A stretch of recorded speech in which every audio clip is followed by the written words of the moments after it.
Assalamualaikum teman-teman. Hari ini kita berada di TK Al-Hikmah. TK Al-Hikmah berada di Kalimantan Timur, Kota Samarinda, Kecamatan Samarinda Seberang, di Jalan TJ John nomor 89. TK ini sudah berdiri semenjak 18 Juli tahun 1987 dan dinaungi oleh Yayasan Pendidikan Islam Al-Hikmah Akbar.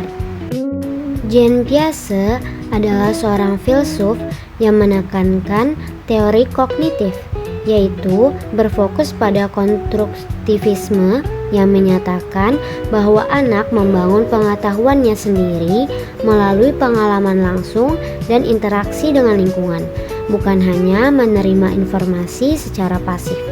Dan itulah filosofi yang diterapkan pada TK Al-Hikmah. Kemudian, metode pembelajaran yang digunakan adalah metode sentral dengan penerapan kurikulum yang mendalam di setiap kelasnya.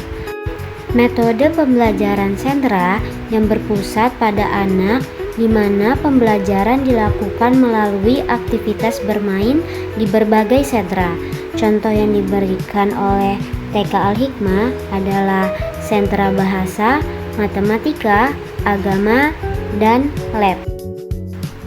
Penerapan pembelajaran berbasis discovery learning, yaitu dengan melakukan aktivitas yang terstruktur dan narasi yang merangsang imajinasi.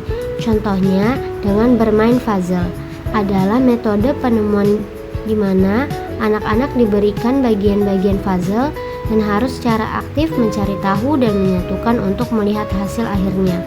Guru memberikan bahan, tetapi anak peserta didiklah yang harus menemukan hubungan antara bagian-bagian tersebut. Selain itu, guru menggunakan penemuan terpandu melalui diskusi dan cerita. Misalnya, saat guru mengenalkan topik tentara dan ajudan Bapak Presiden. Ini adalah upaya untuk membawa konsep dunia nyata ke dalam kelas, memancing mereka untuk bertanya dan menemukan koneksi antara figur yang mereka lihat dengan peran dan tanggung jawabnya. Rasa ingin tahu mereka adalah mesin penemuan yang guru pancing dengan cerita yang menarik. Selanjutnya, scaffolding atau bantuan sementara yang guru berikan kepada anak didik ketika menghadapi kesulitan. Scaffolding yang diterapkan di TK Al-Hikmah sangat beragam, tergantung apa kesulitan yang dihadapi oleh anak tersebut. Misal, anak kesulitan fokus, guru akan memberikan bantuan paling dasar, yaitu intervensi fisik langsung dengan bahasa yang tegas. Ini adalah bantuan sementara yang cepat untuk menghilangkan sumber gangguan dan mengembalikan fokus anak. Berikutnya, scaffolding emosional. Guru juga memberikan bantuan emosional yang sangat personal. Contohnya, saat ada anak yang mengantuk dan tampak lemas, ibu guru tidak langsung memarahinya, tetapi memberikan tempat yang nyaman dan melakukan konseling ringan, seperti bertanya, "Kenapa tidak tidur siang? Kamu ingin bermain?" Nah, guru memberikan pemahaman personal terhadap hubungan antara tidur dan kesiapan belajar. Dan yang terakhir adalah peran bahasa dalam mendukung pembelajaran di kelas dan bagaimana ibu guru mendorong anak untuk banyak bertanya atau berdiskusi. Peran bahasa di kelas sangat penting karena menjadi alat utama untuk menanamkan disiplin, menciptakan rutinitas, dan mengatur transisi sosial di lingkungan kelas yang ramai. Seperti mendukung rutinitas anak atau self-regulation. Guru menggunakan bahasa sebagai checklist verbal yang berulang untuk membantu anak menginternalisasi urutan kegiatan. Guru mengucapkan daftar tugas setelah sekolah, seperti ganti baju, cuci tangan, cuci kaki, agar pengulangan ini membantu anak mengembangkan kemampuan regulasi diri. Adapun mendorong partisipasi dan diskusi.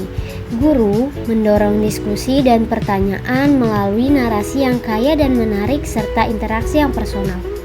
Guru memancing reaksi dan respon agar anak menunjukkan bahwa mereka aktif mendengarkan dan menggunakan bahasa untuk berpartisipasi dalam berdiskusi.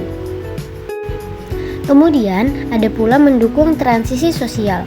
Bahasa digunakan untuk mengatur gerakan dan interaksi sosial, seperti instruksi saat pulang.